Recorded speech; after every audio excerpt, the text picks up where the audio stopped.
watching the 3dbotmaker Diecast Racing League. Welcome back to the 3dbotmaker Diecast Racing League. It is time for the start of the Stock Tournament Series 2022 season. Unlike King of the Mountain, these cars have not been modified. Also, we're going back to the 16-car tournament bracket. That means we'll have 16 Ford Mustangs competing in this tournament. There's so many Mustangs, maybe too many. Can you really have too many Mustangs? Yes, you absolutely can. One is too much for me. Now, we are taking safety very seriously for this tournament. What is that long line for? We're making sure each and everyone in the crowd signs a waiver. That makes a lot of sense. We got Mustangs. Well, they do have a reputation. Let's look at the bracket for this tournament. The drivers will be competing in groups of 4, and we have 4 groups for round 1. Up first for Group 1, we have Kenny Smallblock. Kenny is driving in a 2010 Ford Shelby GT500 Super Snake. Then we have James Hitfield, a very fitting name. Hitfield is driving in a 92 Fox Body Mustang. Then we have Jack Ford. Jack Ford is in a red 1967 Mustang. And finally we have Odin Boomer. Odin is driving in a 2018 Ford Mustang GT. I'm kind of liking that car. See, they're growing on you. I wouldn't say that. Here we go. The drivers will compete in 4 races. The top 2 drivers in points will advance on to the next round. My prediction here is that each and every race, one of these Mustangs will wreck. We'll see about that, but I think by the end of this whole thing, you just might become a Mustang fan. Please, not gonna happen. We'll see. Right now, Kenny Smallblock out in the front, followed by Jack Ford.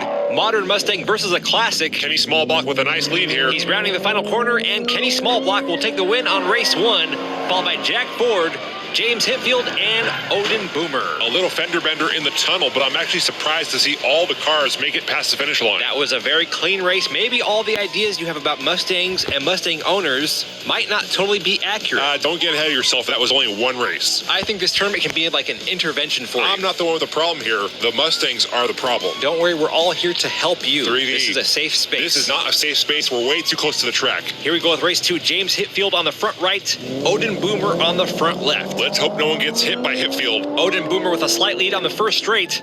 It's a close pack into turn 1.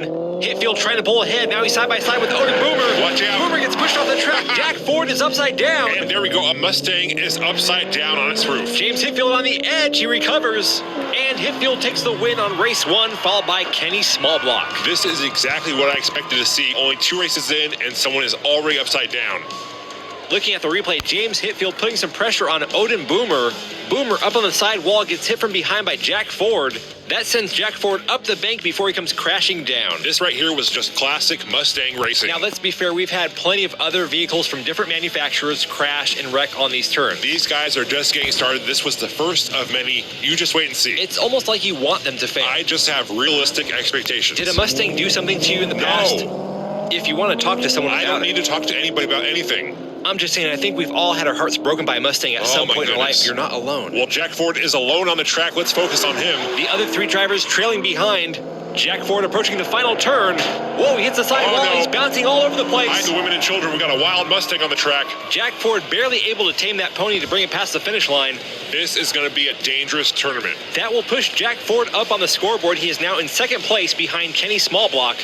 Jack Ford is 1 point over James Hitfield with 1 race left. And that's another double DNF. We should have a counter on the screen for all the DNFs and all the wrecks. That actually might not be a bad idea. I'm going to guess that by the end of the tournament, both stats will be in the double digits. We already have 4 DNFs. Maybe even triple digits. Well, with the way Jack Ford is driving, he is a disaster waiting to happen. Or a disaster that's happening right in front of us. That right there sums up the Ford Mustang. This is just the first group. We still have 12 more. There's going to be a couple bad drivers in the mix. Well, so far, I'm not impressed. Here we go. Final race of Group 1. Kenny Smallblock has 11. Jack Ford has 8. James Hitfield has 7, and Odin Boomer has 1.